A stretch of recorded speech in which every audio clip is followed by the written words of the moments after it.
This video shows you how to replace the waste toner bottle of your printer. Unpack the new waste toner bottle. Do not throw away the plastic that came with the new waste toner bottle.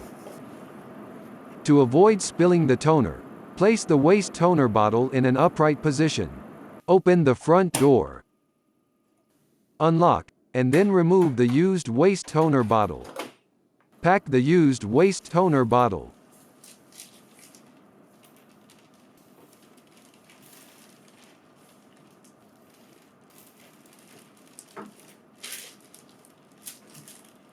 Remove the printhead wiper, and then clean each of the printhead lenses 3 times.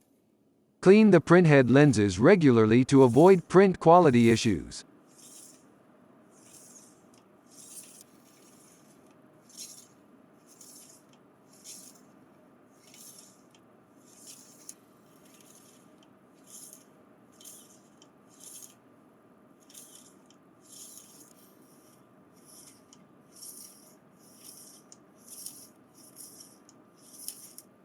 Put the printhead wiper back into place.